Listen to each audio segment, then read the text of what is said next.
Madame, Monsieur, bonjour. Vous êtes sur Ziana TV et bienvenue dans ce programme intitulé Retour de Dakar, programme spécial deuxième édition Zando Nabisso. Zando Nabisso, c'est un événement qui s'est déroulé du 13 au 14 avril dernier dans la capitale sénégalaise. Un événement organisé par l'Association des entrepreneurs congolais au Sénégal. Et Ziana TV a participé à cet événement et Sir Makosso était l'envoyé spécial de notre chaîne sur place et avec lui on va revenir sur les temps forts de cet événement. Bonjour Sir. Bonjour Anthony. Et vous rentrez tout droit de Dakar, comment cela s'est passé, comment Zando Nabisso s'est déroulé?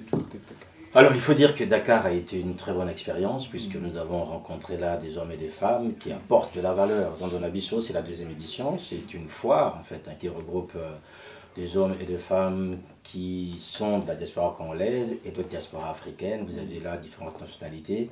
Et cette année, le pays à l'honneur, c'était le Togo. Donc on a pu voir en fait un peu les spécialités culinaires togolaises. On a vu aussi ces jeunes femmes congolaises qui entreprennent sur place, ces jeunes hommes qui essaient d'apporter de la valeur par rapport à leur présence sur place. Et ce qui nous a quand même, moi personnellement, agréablement surpris de rencontrer là une communauté très dynamique et qui, par le biais de cet événement économique, en fait, montre que finalement, partout où elles peuvent être, les diasporas congolaises essaient désormais d'intégrer, je dirais, l'économie dans leur installation et dans leur vivre ensemble par rapport au pays d'accueil. Et on a l'impression que quand on parle de diaspora, on voit une connotation négative. Est-ce qu'on peut parler de la même chose pour la diaspora congolaise au Sénégal? Alors c'est vrai que quand on est à Paris, la diaspora est très connotée en fait, avec tous les débats que nous connaissions ici. Mais là en fait on a l'impression, on parle plutôt de colonie, voilà, l'expression que j'ai entendue là-bas c'est plus colonie, voilà. C'est la colonie congolaise, donc ça entend un peu tout ce que cela impose, rester ensemble, des choses comme ça. Oui, c'est plus l'expression colonie que j'entendais là-bas que diaspora. C'est nous qui venions avec l'expression diaspora, mais sur place, et quand ils parlaient d'eux-mêmes, ils parlaient de colonie. Non, c'est une colonie qui est très bien organisée, qui est assez hiérarchisée, avec des hommes qui ont pris les responsabilités pour conduire en fait cette colonie, je dirais, dans de meilleures conditions, avec des mamans qui sont très impliquées, avec des papas qui s'impliquent aussi. Donc on est très loin en fait de l'image qu'on se fait de Paris. De la guéguerre qu'il y a, voilà, qu'il y a à Paris, oui, tout à fait, tout à fait. Oui, tout à fait. Et pour en être sûr, vous avez interviewé Hugues Aïna, qui est président de la diaspora congolaise. Tout à fait, oui. Et on va suivre l'extrait de cette interview et on va revenir pour en parler en studio. Hugues Aïna, la diaspora congolaise ici au Sénégal, c'est quoi concrètement? Mais la diaspora congolaise au Sénégal, c'est toutes ces personnes qui aujourd'hui évoluent au Sénégal et qui sont de nationalité congolaise. Elle est constituée d'environ, on va dire, plus de 6000 personnes qui sont réparties dans l'ensemble des régions du Sénégal, dont à peu près 4500 personnes vraiment concentrées sur la ville de Dakar, sa banlieue et les environs. Donc il s'agit de personnes dont certaines sont arrivées il y a très longtemps, à l'époque de la compagnie Air Afrique. Donc ça constitue un peu le maillon et le socle historique de la présence congolaise au niveau du Sénégal. Et ensuite, bien sûr, les différentes vagues d'étudiants qui sont venus au niveau du Sénégal, mais aussi du personnel également provenant d'un des grands organismes africains de l'aviation civile, auquel je fais partie, qui est l'Agence pour la sécurité de la navigation aérienne en Afrique et Madagascar, l'ASECNA, dont le siège est à Dakar.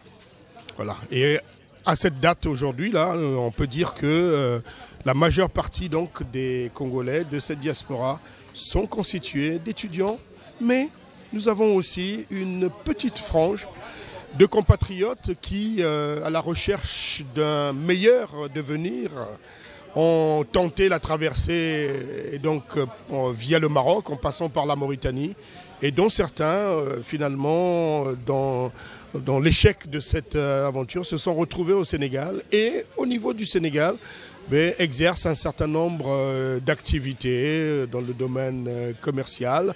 Nous avons aussi de très bons artisans congolais également qui évoluent sur la place de Dakar.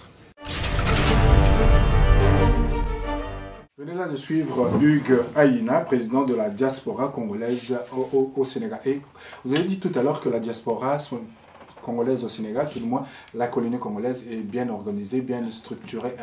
Et cela est dû au fait des hommes ou bien que cette structure a toujours existé de par le fait qu'il y ait des Congolais là-bas? Alors, il faut dire quand même qu'il y a, comme le disait Hugues Aïna, il y a quand même près de 6000 Congolais. Et parmi ces 6000, il y a quand même une forte jeunesse très très importante qui est constituée par des étudiants en fait.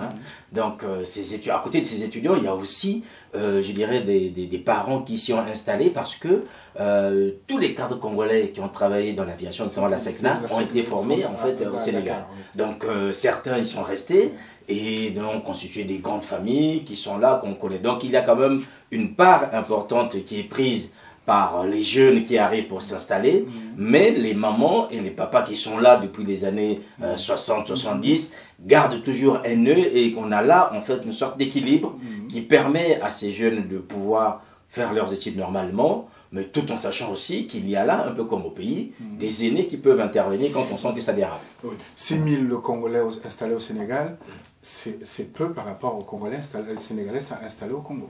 C'est vrai, mais enfin, les Congolais font des enfants en ce moment. Donc, en espérant, ils vont peut-être les rattraper. Exactement.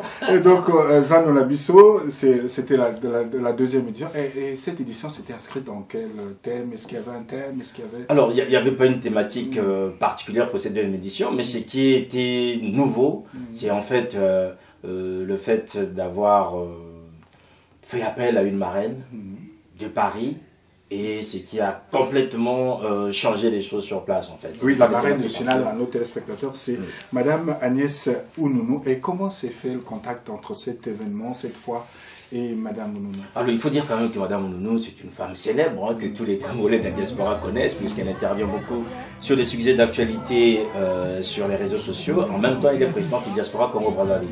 Donc, pour les organisateurs de Zando Nabisso 2, il était nécessaire, en fait, désormais, de faire un pont entre la colonie congolaise à Dakar et la diaspora congolaise en France. Et aujourd'hui, il faut quand même le reconnaître que s'il y a quelqu'un qui parle au nom de la diaspora des diasporas, c'est Madame Agnès Ounounounou. Donc, pour eux, c'était quasiment normal de l'avoir avec eux. Il ne faut pas oublier aussi que Madame Ounounounou est une chef d'entreprise. Donc, ce qui lui donnait encore un peu plus, je dirais, de poids et qu'elle soit, je dirais, choisie pour être marraine de cet événement. Et comment elle a reçu? On va écouter Madame Agnès Ounounounou pour savoir ce qu'elle a ressenti du fait qu'elle était marraine de cette deuxième édition de la foire Zando Nabisso. Lorsque j'ai vu l'annonce de Zando Nabisso numéro 2, j'ai vu marraine. Marraine, qui est la marraine? J'ai demandé, on me dit c'est Madame Agnès Ounounounou, présidente de Diaspora Congo-Brazzaville France. C'est extraordinaire parce que dès la deuxième édition, vous avez déjà dressé une passerelle vers la diaspora de France, très importante. Et à travers justement cette initiative, chère marraine, avec qui nous partageons la même vision d'une fédération de l'ensemble des diasporas congolaises dans le monde pour pouvoir constituer une force, une fédération des intellectuels congolais pour apporter notre contribution au développement du pays, je me suis dit que c'est une grâce et que cette initiative est sur les bons rails. Madame Agnès, Madame la Présidente, j'aimerais, avec votre permission, qu'on puisse vraiment lui faire une ovation pour avoir accepté d'être la marraine. Merci beaucoup. Merci de me rejoindre. Merci beaucoup. Et donc, mais je vais arrêter là mes propos et donner la parole à Madame Agnès Ounounounou, présidente de Diaspora Congo-Brazzaville France et marraine de la deuxième édition de Zando Nabisso. Alors, Agnès Ounounounou, vous avez été la marraine de cette deuxième édition Zando Nabisso. Quel bilan faites-vous? En tout cas, c'est un bilan positif de ma part, parce que ce que j'ai pu assister a été un peu à la hauteur de ce que je imaginais. Donc ça a été fait. Donc dans une ambiance conviviale. Et puis, on a vu pas mal de personnes de notre communauté, la communauté congolaise, qui a pris racine au niveau du Sénégal. Et je me suis aperçue qu'il y a beaucoup de choses qui se développent ici au Sénégal. Et à travers cet événement, j'ai pu constater moi-même ce qui se fait et je ne peux que me réjouir. Zando-Labisso, deuxième édition, c'était du 13 au 14 avril dernier dans la capitale sénégalaise. Une foire organisée par l'Association des entrepreneurs congolais au Sénégal. Et cette association est dirigée par Emmanuel Mana, que vous avez rencontré. Tout à fait. Alors Emmanuel Mana, c'est un garçon qui est très réservé. On sent quand même aussi, avec le poids des responsabilités, parce qu'on a dit quand même c'est une colonie juvénile, donc c'est des jeunes qui sont assez bouillants et il est obligé de les porter. Il y a autour de lui en fait une équipe qui est très bien organisée, où vous avez des hommes comme John Vical et toutes les personnes qui sont là en fait, qui lui permettent d'accompagner cet élan économique. Il nous a expliqué que pour lui, c'est quelque chose de très important aujourd'hui de reconnaître la diaspora congolaise par cet aspect, parce qu'on a toujours reproché aux Congolais d'arriver sur place, s'installer, sans pour autant qu'on voit concrètement des éléments qui leur permettent de créer de la valeur et dans le pays d'accueil vers le pays d'origine. Or là, on a vu donc Emmanuel Mana qui nous a expliqué l'intérêt pour eux d'avoir mis en place cette association, d'avoir même à Paris, ici on n'a pas d'association d'entrepreneurs congolais de France, il faudrait peut-être réfléchir sur le modèle congolais de ce qui se fait au Sénégal. C'est vrai qu'il faut quand même dire, Anthony, c'est que cette diaspora est inspirante en fait, c'est-à-dire qu'on peut s'inspirer de beaucoup de choses parce que on a croisé là-bas à Dakar des jeunes femmes qui font leurs études, mais en même temps qui ont créé un business. Voilà. Après, on se dit peut-être c'est un peu difficile pour mener les deux, mais on sent quand même cette volonté de pouvoir se prendre en main et s'accompagner. On a compris aussi que finalement, quand vous donnez un peu plus de liberté entrepreneuriale aux hommes et aux femmes, on voit qu'on se projette autrement, même par rapport au pays, par rapport à ses difficultés, que ce qu'on peut ressentir quand en soi on ne porte pas un projet qui pourrait créer de la valeur. Et donc là, en fait, on a vu notamment Emmanuel Mana qui nous accordait un entretien pour notamment faire le bilan, parce que pour lui, au départ, dès que nous sommes rentrés, il nous a expliqué un peu l'intérêt pour eux, et faire le bilan, qui pour lui était un bilan assez positif, parce qu'aujourd'hui, c'est le premier événement économique, en fait, des diasporas, notamment au sud du Sahara. Parce que de ce côté-ci, il y a sans doute des événements qu'on connaît très peu, mais avec une connotation très très congolaise, Zando-Labisso, c'est le premier événement, et il a été très fier de pouvoir porter les destinées de cette association, dans l'association des entrepreneurs congolais du Sénégal, et donc Zando-Labisso 2. Ensuite, Emmanuel Mana.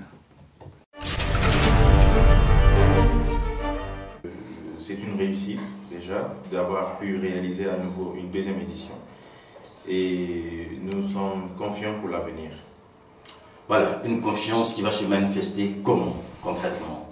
Alors nous allons redoubler encore d'efforts pour avoir une plus large audience prochainement, également multiplier des petites activités pour les prochaines éditions, notamment des journées portes ouvertes qui seront organisées à partir du mois de mai, pour communiquer sur le concept Zando-Labisso, parler à plus de communautés, montrer l'image et la vision du projet pour que la prochaine, donc la troisième édition qui aura lieu en décembre, puisse être vraiment une grande fête et qu'il y ait encore plus de monde. Donc si je comprends bien, vous nous annoncez qu'en 2019, il y aura 2 éditions.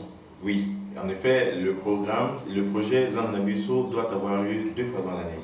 Une fois au début de l'année, donc entre mai et juin, et avril, mai et juin, et une deuxième fois au mois de décembre, vu que c'est la fin de l'année, nous sommes dit que ce serait bien de finir donc l'année avec la communauté et d'autres communautés africaines. Zando-Labisso, qui peut se traduire par notre marché, existe donc pour cette année, c'était la deuxième édition. Nous avons suivi Emmanuel Mana, on parlait, président de l'association des entrepreneurs congolais au Sénégal qui organise. Mais outre cet événement, vous avez également rencontré des Congolaises, des Congolais qui vivent au Sénégal et qui travaillent aussi comme vous l'avez dit, pour s'en sortir, mais pour également apporter de la valeur, non seulement au Sénégal, mais également pour au Congo, vous avez rencontré notamment 2 femmes, Oui. Mère Jo, qu'on appelle Maman Africa, et Magali Okombi, qui est présidente d'une association. Alors, Anthony, ce qui est assez surprenant là-bas au Sénégal, c'est un peu comme si on était au pays. C'est-à-dire, Mère Jo, quand elle débarque, vous savez, toute une clameur, toute une clameur. Elle ne passe pas inaperçue. Elle ne peut pas passer inaperçue parce que c'est une maman, comme elle dit, on l'appelle Maman Africa parce qu'elle a bourlingué, son mari était un cadre onusien, donc il a quasiment fait toute l'Afrique avec elle, et elle connaît pas mal de contrées en Afrique, et elle a fait énormément. Donc sur place, en fait, Mère Jo, c'est aussi une femme d'affaires. Elle a des magasins, donc qui lui permettent aujourd'hui en fait de faire manger aux Congolais sur place les bons plats du pays et surtout les produits du pays qu'elle peut venir. Et vous en avez mangé? Ah ben, Mère Jo n'a pas eu le temps en fait. Elle n'a pas eu le temps, mais on a rencontré une femme joviale en fait qui apporte vraiment de la gaieté au sein de la communauté. Et elle, en fait, par exemple, pour les étudiants qui sont en galère, ben, elle n'hésite pas de préparer des grandes marmites pour les inviter, voilà, pour venir manger, parce que pour elle, c'est quelque chose de très important. Donc son côté un peu Maman Africa, d'avoir bourlingué un peu toute l'Afrique, lui a permis en fait aujourd'hui d'occuper une place. Vraiment, c'est la maman, je dirais, de cette diaspora. À côté d'elle, il y a une autre femme en fait qui elle est un peu institutionnelle, c'est Magali Okombi, qui est donc la présidente de l'association des femmes congolaises du Sénégal. Là aussi, en fait, vous voyez comment ce que cette communauté s'organise autour d'une grande association, Diaspora Congolaise au Sénégal, donc avec M. Hugues Aïna. Et après, vous avez là aussi, en fait, d'autres associations. En fonction des thématiques. En fonction des thématiques, des étudiants, au fur et à mesure, donc qui se regroupent aussi, même, il y en a même pour les enseignants, qui se regroupent aussi pour apporter de la valeur. Et cette association, donc, dirigée par Magali Okombi, aujourd'hui fait pas mal d'actions là-bas à Dakar, au Sénégal. Donc ils ont distribué par exemple il y a quelques temps des kits aux femmes qui ont accouché, où ils font pas mal d'actions en fait au niveau caritatif et social pour leur permettre en fait de bien s'installer dans ce pays-là. Et on écoute donc tour à tour Mère Jo, Maman Africa et Magali Okombi au micro bien sûr de Sir Makosso. Africa. Maman Africa parce que je suis passée par beaucoup de pays africains. Donc c'est cette expérience en fait, que vous avez ramenée ici à Dakar. Donc ça signifie que vous pratiquez quand même plusieurs langues aussi dans le pays. Bon, pas trop, mais quand les gens parlent, les gens ne peuvent pas me tromper. Je connais un peu. D'accord. Alors Mère Jo, la diaspora congolaise ici au Sénégal a donc une maman qui n'est pas seulement la leur, puisque sa maman africaine donc quasiment de tout le continent. Comment ça se passe au rapport avec ces enfants? Ils sont parfois turbulents, très sages, comment ça se passe? Bon, avec les enfants, ça se passe très bien. Je n'ai jamais eu de problème particulier avec les jeunes congolais. On est là, on se respecte. Par exemple, aujourd'hui, moi, je suis venu les encourager.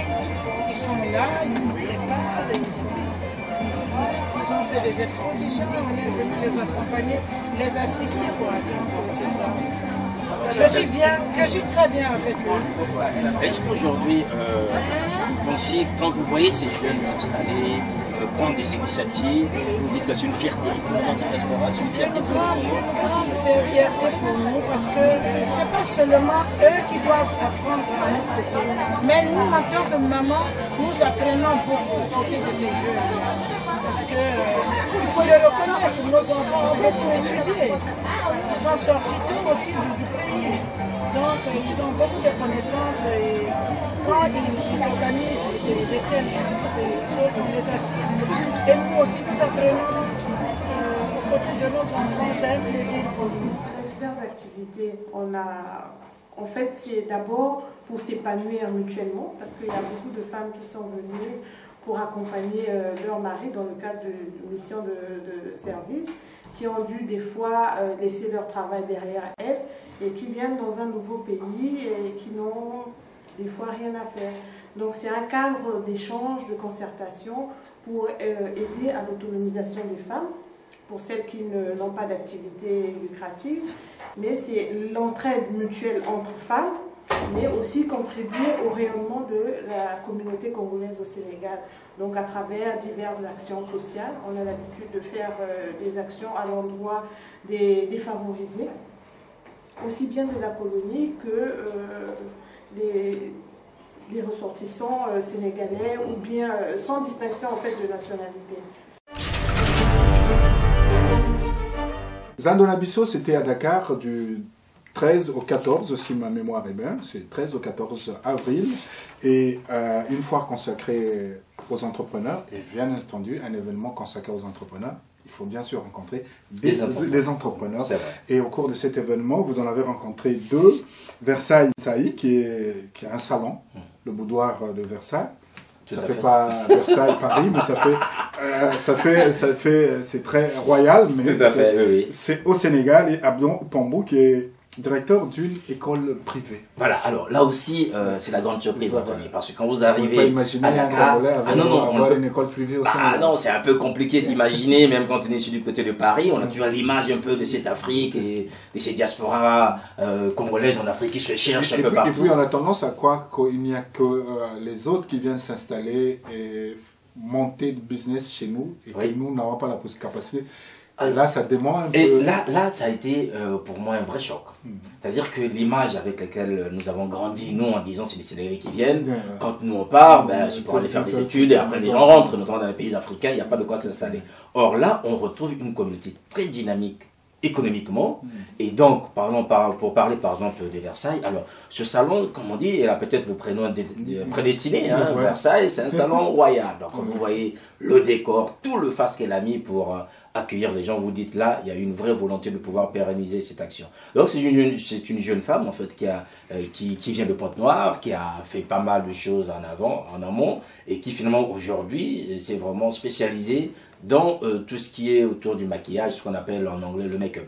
Et aujourd'hui, certains sur place l'appellent, je dirais, la maquilleuse des stars, parce que si demain, Anthony, vous allez à Dakar, c'est au boudoir de Versailles que vous allez maquiller, et donc vous avez les Fali, tout le monde y passe en fait pour leur maquillage. Et là aussi, c'était une très bonne surprise, parce que vous dites, mais voilà, il y a aujourd'hui des jeunes femmes qui s'imposent dans un univers qu'on dirait un peu fermé, parce que quand vous imaginez le Sénégal, vous dites voilà, c'est des musulmans, c'est un peu compliqué pour s'installer, c'est machin. Or là, un pays très ouvert, des gens qui prennent des initiatives, et Versailles, elle, occupe aujourd'hui une place très importante, parce que dès que je suis arrivé à Dakar... Vous êtes passé au salon? On est passé au salon un peu plus tard, mais ceux qui m'ont reçu, John Dika nous a dit déjà, il faudra rencontrer Versailles, parce qu'aujourd'hui, c'est vraiment notre fierté par rapport à ce qu'elle fait, et le boudoir de Versailles, aujourd'hui, on est encore dans la version make-up, mais ça va passer à côté restauration, avec un standing assez élevé. Quand on oublie, si on laisse Versailles, là aussi, on va rencontrer un autre homme. Voilà, c'est Abdon Pambou, voilà, c'est Abdon Pambou, d'une école privée, d'une école de commerce. Tout à fait, oui. Lui-même, c'était un ancien de Dakar, il a fait ses études à Dakar, et il a un concept un peu bizarre, en fait. C'est-à-dire qu'en même temps, au départ, cette école a été créée sous forme associative, parce qu'il s'était rendu compte que lui-même, ayant bénéficié en fait d'une structure qui avait été créée du côté de Brazzaville, il a expliqué quand il était à l'université, qui lui permettait en fait de pouvoir assumer sa vie universitaire avec peu d'argent, mais avec une aide en fait qui était donnée par cette organisation. Donc à partir de cette organisation, il a repris ce concept du côté de Dakar en mettant en place une école avec des partenaires sénégalais qui accueillent 13 nationalités, notamment des Congolais, dans plusieurs formations, et qui permettent aujourd'hui de pouvoir accueillir en même temps des gens qui ont de l'argent, qui ne l'ont pas, mais avec un objectif en fait de pouvoir apporter la formation nécessaire pour que les gens puissent y réaliser. Et là aussi on a découvert en fait ce qu'on appelle un Fab Lab, en fait un laboratoire où c'est en train de fabriquer pas mal de choses, ce qui permettrait en fait de voir comment aujourd'hui ces élèves sont assez ingénieux pour monter des kits, pour monter des choses qui permettent de soulager la vie au quotidien. Et pour confirmer tout ça, on écoute l'interview que vous avez réalisée à la fois de Versailles Nsaï et de Abdon Pambou.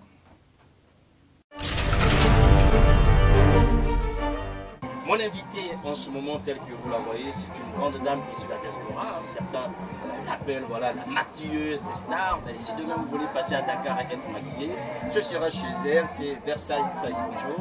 Bonjour. Merci d'avoir pris le temps d'être avec nous, Versailles. Alors, déjà, le boudoir de Versailles, qu'est-ce que c'est? Versailles, c'est un prénom noble déjà. Et boudoir, pour ne pas dire institut de beauté comme tout le monde, je mets le boudoir parce que voilà, c'est un boudoir. Le boudoir casse plusieurs trucs à l'intérieur. D'accord. Alors, institut de beauté, qu'est-ce qu'on propose? Nous avons plusieurs services comme le maquillage, on a le massage, la pédicure, la manicure, et des produits de beauté fait maison. Les produits de beauté fait maison, très souvent, c'est ce que nous avons ici en fait. Hein. Oui. Est-ce que vous pouvez nous présenter les produits qu'on voit ici? Si je veux juste demander au caméraman de nous mettre un plan, qu'est-ce que c'est? Qu'est-ce qu'on a à différents produits? Alors, vous avez l'huile essentielle à la pamplemousse. Elle est super bonne pour la cellulite. Elle atténue en fait la cellulite et en même temps elle est bien pour la peau grasse. C'est-à-dire toutes les personnes qui ont la peau grasse, elles astringent en fait. Et après ça élimine les taches en même temps. D'accord. Ouais. Je n'ai pas encore de cellulite, mais... Bah si, on... il y en a. Ah ben, C'est écoutez, pas allez-y. si visible. Ah bon? Mais après comme ça. Elle est là? Ouais, je suis plus jeune, hein. Ça n'a rien à voir avec l'âge ici. Les mouvements circulaires comme ça. D'accord. Et quand vous mets, tu vois, elle pénètre très bien l'huile. Elle n'est pas collante. Vous ne pouvez pas sentir, mais si vous commandez ça, vous pouvez sentir exactement ce que ça donne. Alors, des autres produits Versailles rapidement. Alors celle-là c'est la carotte. D'accord. D'accord. Alors, la carotte, elle rend aimable, donc je pense que ça va. Elle ça est va pure, c'est-à-dire elle est éclaircie, mais c'est pas de l'éclaircissement des pigmentations, non. En vrai, c'est le sens du terme, c'est-à-dire elle éclaircie naturellement. Et ici, Le gommage des mains, pour toutes les personnes qui ont des problèmes, des phalanges et tout ça, très bien. ça gomme les mains, le visage et les pieds. D'accord. Et là, Le savon à base du riz et de la carotte. d'accord. Et ici, L'huile de menthe, ça c'est le bébé de tout le monde. c'est-à-dire. C'est-à-dire c'est une huile de massage qu'on utilise carrément dans l'institut et en même temps les gens les payent pour eux-mêmes à la maison. D'accord.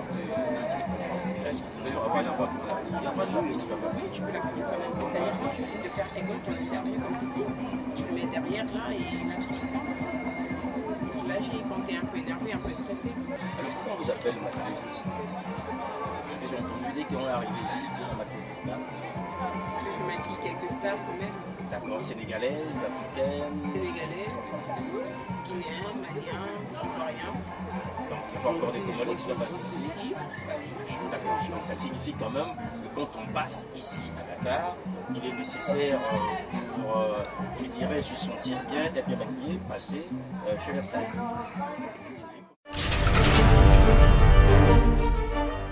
IKJ aujourd'hui c'est une école que beaucoup d'Africains fréquentent, 13 nationalités, vous le disiez tout à l'heure.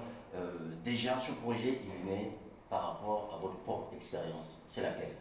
Oui, c'est une expérience que nous avons acquise en tant qu'étudiants, puisque nous avons étudié ici au Sénégal et nous avons eu à rencontrer quelques difficultés dans le domaine de la formation et il fallait trouver des moyens pour pouvoir s'en sortir. Et c'est comme ça que nous avons pu bénéficier de l'expérience de nos compatriotes qui sont restés au pays, qui ont mis en place une antenne CACSUP et nous étions ici les relais. Et grâce à cette antenne CACSUP, nous avons pu bénéficier donc des exonérations au niveau de l'Université de Dakar pour pouvoir terminer nos études. Et par ricochet, nous avons étendu ce programme d'aide des étudiants à tous les Africains. Et partant de ce projet et de ces constats faits par rapport à certains manquements que nous avons eu à noter dans la gestion de ce projet, nous nous sommes dit, mais pourquoi, au sortir de l'université, ne pas mettre en place un établissement privé pour pouvoir continuer à conduire encore ce projet qui nous tient cher. Parce que comme on dit, former la jeunesse, c'est participer au développement de son pays. Et c'est comme ça que nous avons pu mettre en place l'expérience que nous avons acquise au niveau de l'université après avoir obtenu le diplôme et mettre ça au service d'Afrique en mettant en place cet institut depuis 2013.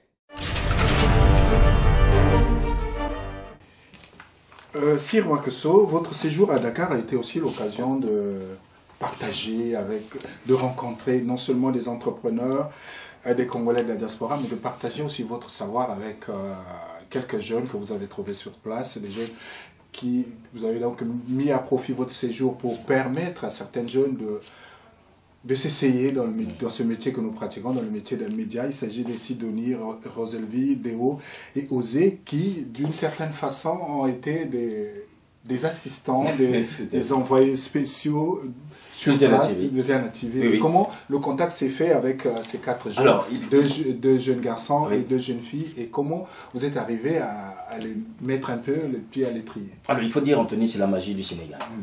C'est le pays de la teranga, et la teranga, on n'a pas hésité de le faire appeler, c'est l'hospitalité par excellence, c'est-à-dire que vous pouvez imaginer l'hospitalité de l'hospitalité, c'est-à-dire que c'est le must. Vous débarquez, même si vous connaissez personne, vous avez toujours un endroit où dormir. Un endroit où dormir et quelqu'un pour vous donner à boire et à manger et vous accueillir. Et en fait, c'est un peu l'effet teranga qui a fait que je rencontre Sidonie. Sidonie, c'est une ancienne parisienne. Elle fait énormément de choses là-bas. Elle m'a expliqué un peu, j'ai un peu taquiné en disant qu'elle a fait le Paris-Dakar, c'est-à-dire qu'elle était installée à Paris, sauf que son mari en fait est venu la chercher à Paris pour la ramener à Dakar après 30 ans de vie à Paris. Donc on sent que c'est une femme qui est assez bouillonnante et tout ça. Et dès que je l'ai aperçue, on l'a présentée du métier. Et puis c'est une femme qui est très engagée sur place. Et bien voilà, elle avait le micro et tout de suite elle est rentrée. C'est elle qui faisait la reporter. C'est elle qui faisait la reporter. Moi j'étais derrière la caméra, donc on la voyait comme ça parcourir et très à l'aise en fait. Intuitivement, elle est rentrée dans le truc. Il faut dire quand même que bon, c'est quelqu'un qui est dans le milieu de l'enseignement, qui donne des cours dans un institut pour jeunes filles en difficulté scolaire. Donc on sent quand même quelqu'un qui avait une certaine aisance dans l'approche du micro. Oui, tout à fait. Et après, Roselvi, en fait, c'est d'abord une interview. Elle est aussi chef d'entreprise, en fait, que j'avais reçue en interview. Et finalement, elle a pris goût. Elle a pris goût. Et il faut dire qu'à un moment donné, en fait, je n'y étais plus parce qu'il fallait quand même aller du côté pour aller voir les étudiants à Cheikh Anta Diop. Par rapport à la situation, qui prévoit en ce moment. Donc le temps que je sois chez les étudiants, mais derrière il y avait en fait Orly, qui est aussi un jeune, donc c'est lui qui a assuré la technique. Orly qui a assuré la technique et qui a réalisé en fait les interviews qui ont été menées par Roselvi, Déo et Osé. Donc comme quoi je pouvais m'en aller, le matériel est revenu intact, dans de très bonnes conditions et le job a été fait. Donc ça a été en fait une expérience pour moi de rencontrer déjà Orly qui a assuré toute la partie technique de ces entretiens. Roselvi qui elle-même s'est dit, mais tiens, pourquoi pas essayer? Mais elle a essayé, ça s'est passé tel que vous pouvez le voir. Déo, c'est pareil. Alors Déo, lui, c'est déjà un homme des médias. Il travaille dans une chaîne locale, Radio Vibe, sur place à Dakar. Donc il s'y connaît déjà, mais pour lui, être devant l'écran, c'était une autre expérience parce que dans une radio, on est toujours derrière un micro. Et là, c'est lui qui était devant. Et puis, on n'est pas vu, personne non, ne remarque. Voilà, donc Déo, c'était pareil. Et Osé, c'est aussi la même chose. Lui, il est chef d'entreprise.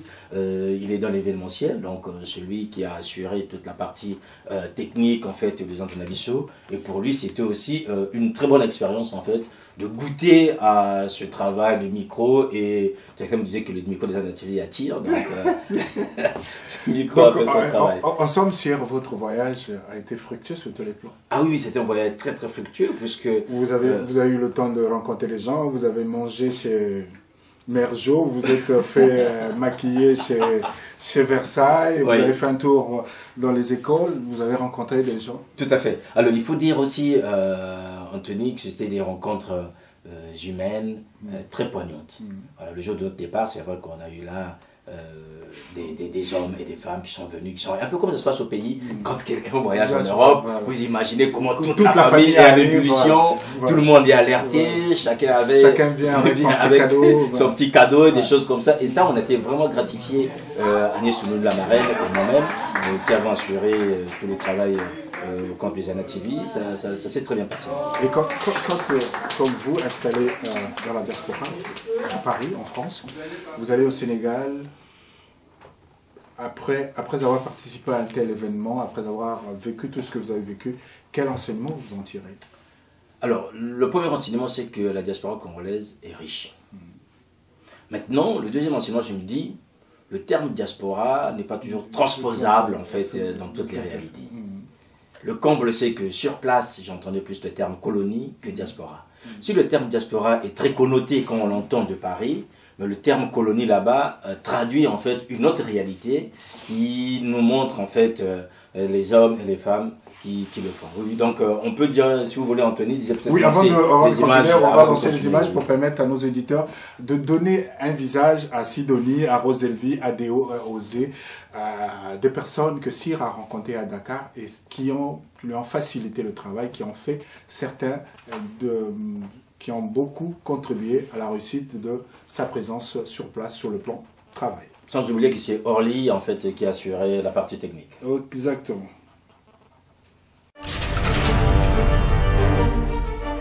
Bonjour, je suis Sidonie Kayi, présentatrice de Zen TV. Nous sommes à Dakar pour la 2e édition Zando Nabisso. Zando qui veut dire marché. Marché comme on dit, hein, marché, le marché Total, mais ça c'est le marché de Total au Sénégal. Comme vous pouvez le constater, nous sommes dans une foire de Zando Nabisso et il y a du monde. Les gens qui sont là, qui sont en train de vendre beaucoup de choses. Et là, je suis en face d'une jeune demoiselle, alors qui est là, qui va se présenter d'elle-même. Mademoiselle, est-ce que vous pouvez vous présenter s'il vous plaît? Bien sûr. Bonjour, je suis Reine Kaby et je suis représentante de la marque Kaby. Et donc, je fais des pochettes en toile de jute et aussi à la peau, donc de l'autruche. C'est de l'original, évidemment. Et aussi, j'ai personnalisé les pays africains. Évidemment, je viens du Congo et j'ai présenté aussi donc, les villes, ce qu'il y a de beau aussi au Congo. Et à côté de ça, je fais des bérets en bogolan. Aussi, je fais des bérets aussi en velours. Donc voilà un peu ce que je fais. Et je vends en ligne. Aussi, je suis étudiante, entrepreneur. Je suis à mes débuts et tout. Et donc, voilà un peu ce que je peux vous dire par rapport à ça. Amoureux et amoureuse de la chaîne Ziana TV, je suis Rosalie Richimakoso, chroniqueuse de Ziana TV depuis le Sénégal. Donc, je suis là sur le plateau avec M. Bordeaux. Il va se présenter et nous parler de sa structure. Moi, c'est M. Bisenga. J'évolue dans le domaine de froid industriel.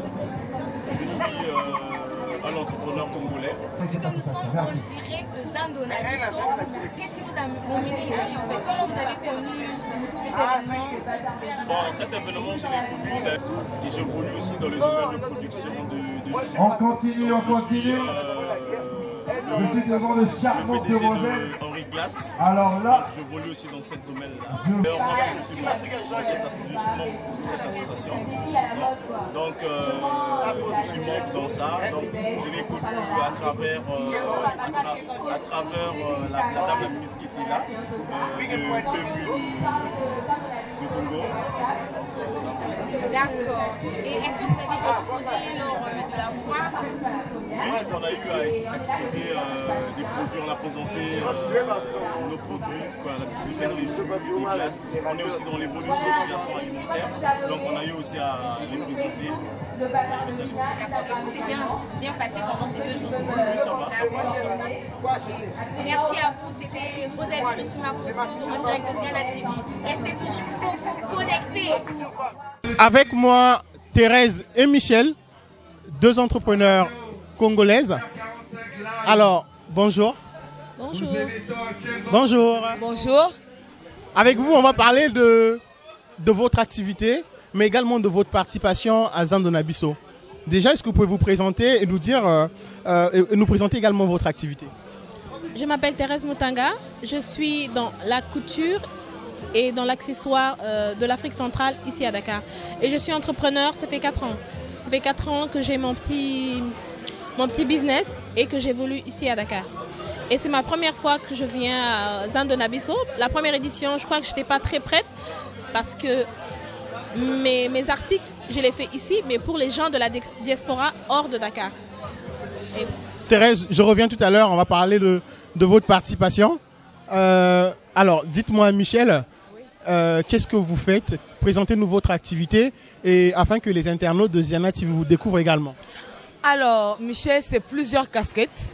Déjà, je suis ingénieur qualité à la base et je suis accessoiriste. Mais en dehors de ça, je viens de monter récemment une boîte pour mettre en valeur les amuse-gueules de chez nous, tout ce qui est gratania, tout ce qui est galette, avec d'autres saveurs améliorées. Mais je suis aussi membre de l'association des entrepreneurs congolais au Sénégal, dont j'ai été le chef de projet de la première édition. Voilà. Mélie et Mélomane, je suis Osé Moulongo, présentateur aujourd'hui de la chaîne Ziana TV, la chaîne de la diaspora. Nous avons avec nous une très belle femme africaine Vous êtes de quelle nationalité, madame? Bonjour. À haute voix, s'il vous plaît. Bonjour, je suis de nationalité congolaise.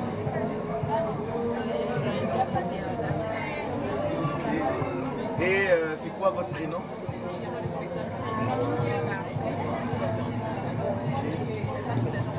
Parfaite.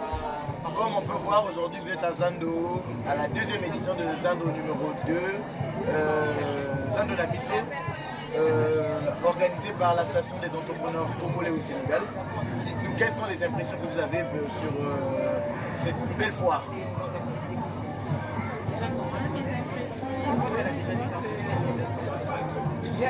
très bien, c'est une très belle organisation parce que là, le plaisir est d'abord que je me C'est bon, on continue la tournée, d'autres nationalités. Comme je vous dis toujours, le meilleur c'est toujours pour la fin. Je sais que vous êtes toujours sur votre fin, rassurez-vous, le meilleur. Voilà, vous êtes toujours sur Ziana TV et bien vous êtes toujours sur ce programme Retour de Dakar consacré à la deuxième édition de Zando Nabisso qui s'est déroulée au Sénégal du 13 au 14 avril et Ziana TV était sur place par l'intermédiaire de Cyr. Moi, côté Cyr, tout à l'heure on essaie de faire un petit bilan, une petite conclusion sur votre participation donc à Zando Nabisso. Vous avez rencontré des associations, vous avez vu des étudiants, des entrepreneurs. Vous avez parlé tout à l'heure que le terme diaspora n'était pas transposable, qu'il fallait plutôt dire ça avait plus de connotation famille, plus liant que diaspora qui semble un peu dispersé. C'est même l'étymologie du mot, j'ai dispersé. Dispersé. Oui, alors donc juste pour dire, Anthony, là, on se rend bien compte que finalement, pour bien appréhender, je dirais, les différentes composition des Congolais de l'étranger, il est nécessaire d'aller sur le terrain. Et c'est pour ça que nous, Ziana TV, nous sommes la chaîne au cœur des diasporas. C'est-à-dire d'aller là où sont les hommes et les femmes qui font aujourd'hui le Congo à l'étranger, voir les réalités dans lesquelles tu retrouves et surtout apprécier de quelle manière les choses se font sur place. Il faut quand même dire que nous rentrons de Dakar avec surtout un souci particulier pour les étudiants. Les étudiants à Dakar souffrent. Et je pense que ceux qui nous écoutent doivent comprendre une chose, c'est que s'il y a une réelle solidarité au sein de la colonie congolaise sur place, n'empêche qu'aujourd'hui, il y a quand même certains jeunes qui sont perdus. Donc il n'est pas rare de retrouver des jeunes Congolais qui dorment, désœuvrés, et qui dorment, je dirais, dans les jardins publics à Dakar parce qu'ils ne peuvent plus payer leur loyer, ils ne peuvent plus s'assumer normalement, tout en sachant que la vie à Dakar coûte cher. C'est-à-dire se loger, ça a un coût. Et si ces bourses n'arrivent pas aujourd'hui, nous sommes un peu surpris de voir ces jeunes en fait se retrouver dans de quelles difficultés. Certains parfois pensent que c'est des migrants. Non, nous n'avons pas, Hugues Aïna qu'on a rencontré, nous n'a pas parlé d'un phénomène de migrants tel qu'on peut trouver par exemple du côté du Maroc. Voilà, on n'a pas ce phénomène de migrants sur place au Sénégal. Les jeunes qui sont là, c'est des jeunes qui sont venus pour les études, en grande partie envoyés par l'État congolais, donc qui se retrouvent aujourd'hui en fait dans une galère qu'ils ne comprennent pas et qui sont vraiment abandonnés à leur triste sort. Et sur place, nous avons assisté malheureusement à l'arrestation de 8 jeunes qui aujourd'hui sont déjà libres, mais ça a été une épreuve et pour nous et pour eux parce que il fallait quand même être là et couvrir et compatir aussi à cette douleur des parents là-bas et ceux qui sont ici. Pour terminer, Anthony, je dois aussi l'avouer, c'est que la leçon de Dakar, c'est aussi dire aujourd'hui aux hommes et aux femmes qui nous écoutent, c'est à Dakar que nous avons eu pour la première fois, nous, Ziana TV, des compatriotes qui veulent investir dans Ziana TV et de faire de Ziana TV une chaîne classique, notamment qui va s'installer à Dakar. Donc voilà l'information que je peux vous donner aujourd'hui, que du côté de Dakar, il y a des gens qui sont prêts pour pouvoir nous accueillir. À transférer Ziana TV vers Dakar. Faire Paris-Dakar, comme l'expression que vous avez dit. Pour finir, est-ce que le modèle sénégalais, je peux dire, ce que vous avez vu au Sénégal, est-ce qu'il est transposable à Paris? Ce sont des réalités sociologiques différentes. les gens qui arrivent à Paris viennent dans des contextes assez différents par rapport à ceux qui sont arrivés au Sénégal, que ce soit par les études ou par les biais professionnels. Et c'est un peu compliqué. Or, ici à Paris, on a quasiment tout le monde avec des réalités assez complexes. Transposable directement, non, mais on peut s'inspirer. Voilà, donc Dakar peut aujourd'hui inspirer Paris dans la manière de s'organiser, dans la manière aussi de fonctionner déjà, et aussi de prendre en compte que notre valeur par rapport au pays dépend aussi de la valeur que nous créons dans le pays d'accueil. C'est-à-dire que si aujourd'hui on se dit qu'on peut faire quelque chose pour le Congo, il faut déjà soi-même qu'on se rende compte dans le pays où on est, qu'est-ce qu'on fait. Or, à Dakar, j'ai rencontré des hommes et des femmes qui font des choses sur place, donc qui peuvent en même temps aussi se prévaloir, je dirais, d'une certaine ambition par rapport au Congo, afin d'apporter l'expérience acquise à Dakar et mettre en pratique les choses au Congo sur place.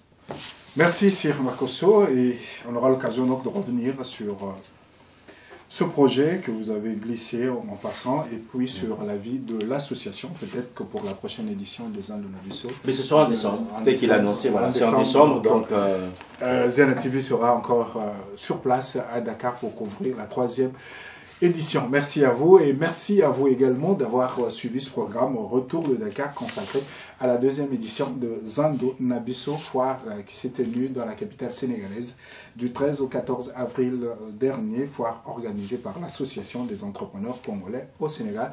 Et pendant toute l'émission, vous avez suivi les interviews que Sir Makosso a réalisées dans la capitale sénégalaise. Merci à vous, et merci à Fred Espoir et à Justin qui ont assuré la partie technique. On se retrouve plus tard sur le même programme.